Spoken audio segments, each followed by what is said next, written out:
Fórmula Noticias, fin de semana, con Jaime Núñez. Las 7:30, el Palacio de las Bellas Artes. El día de ayer hablé con Raúl Trejo del Arbre.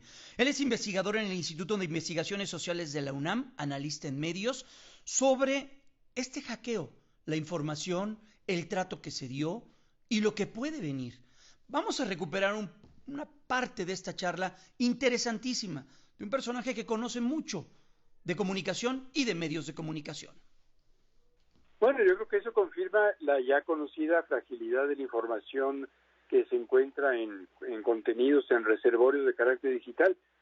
Todo lo que hacemos en línea, pero también casi todo lo que hacemos de manera digital, en discos duros, en nuestros teléfonos, en cualquier dispositivo de esta índole, eso se quiere ser conocido por otras personas y a veces se nos olvida, y lo peor es que a veces se nos olvida a autoridades encargadas de asuntos tan delicados y tan estratégicos como son las autoridades militares de nuestro país.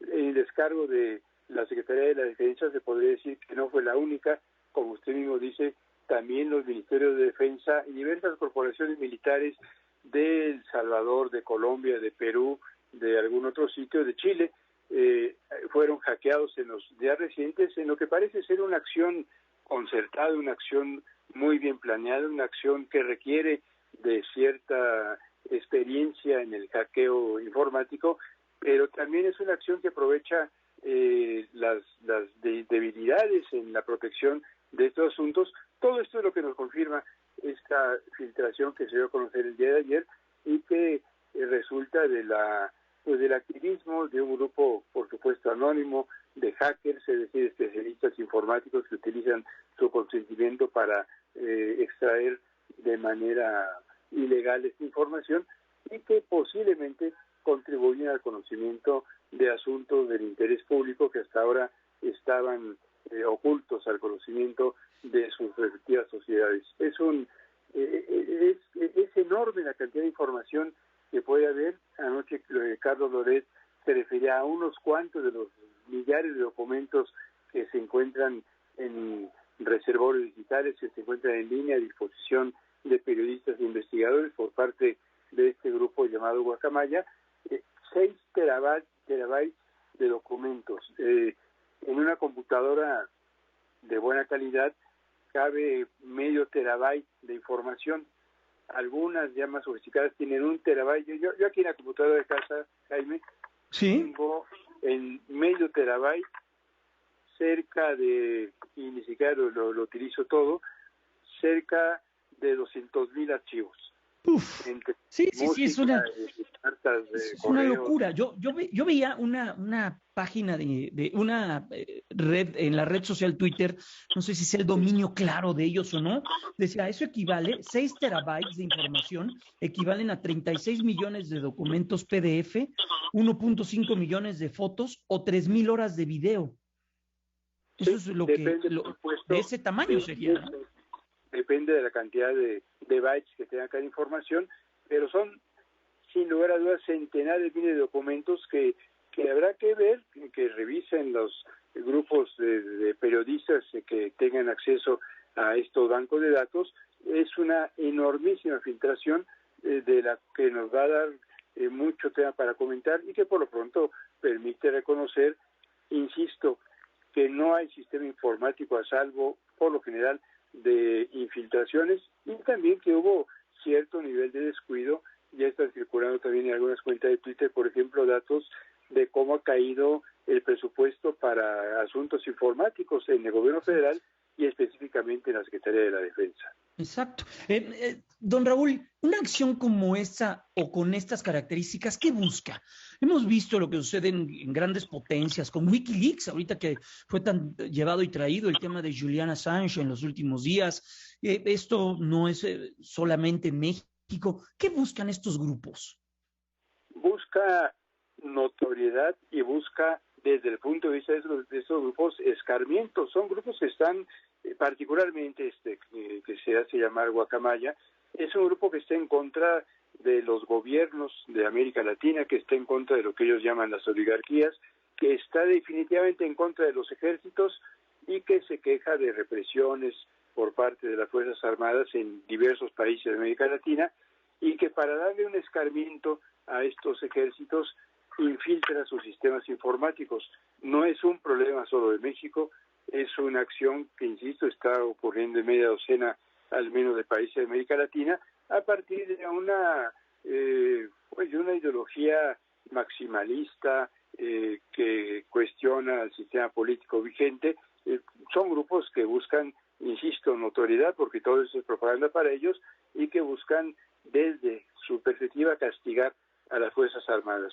Lo que logran es desde luego mucha visibilidad y preocupación y reclamos a la falta de precaución de los gobiernos y los ejércitos, y posiblemente, como ya ha sucedido en otras filtraciones famosas en el mundo, cuando se han conocido documentos que estaban fuera del escrutinio público, lo que logran es que se conozcan asuntos que han permanecido en secreto. Por ejemplo, ya supimos que el presidente López Obrador está y ha estado más enfermo y en situaciones de mayor riesgo de lo que de lo que nos había informado el propio presidente y el gobierno. Este ya es un asunto que ya conoce la sociedad mexicana, y seguramente como estos habrá otros temas que se irán develando en los siguientes días y semanas.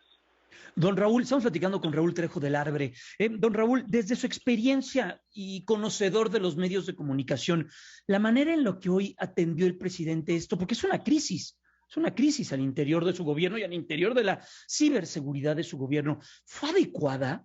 ¿Fue un intento? Porque esto seguramente será de larga data, don Raúl. Con 6 teras se tendrá mucha información disponible.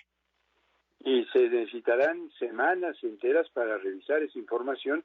Yo creo que es una respuesta a la que dio el presidente ajustada a su estilo. El presidente no reconoce errores suyos, se burla de quienes le señalan faltas, es un gobernante incapaz de cualquier autocrítica, y bueno, respondió con gracejadas y puso una melodía musical y dijo, eso sí, tuvo que reconocer que está enfermo, y eso ya lo sabíamos, pero ese reconocimiento fue forzado por la contundencia de la revelación que se difundió desde la noche anterior.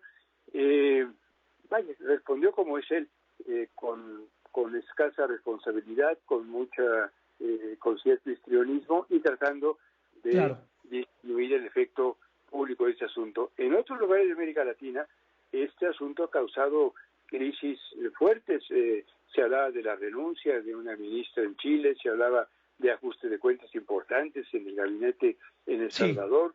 Don Raúl, en el caso mexicano estamos en otras circunstancias. Raúl Trejo del Arbre, es un antes y un después en esta administración y en la historia política mexicana. Ya déjeme irme un poquito más para allá. Lo que ocurrió el día de ayer y de lo que vamos a estar enterándonos de aquí en adelante.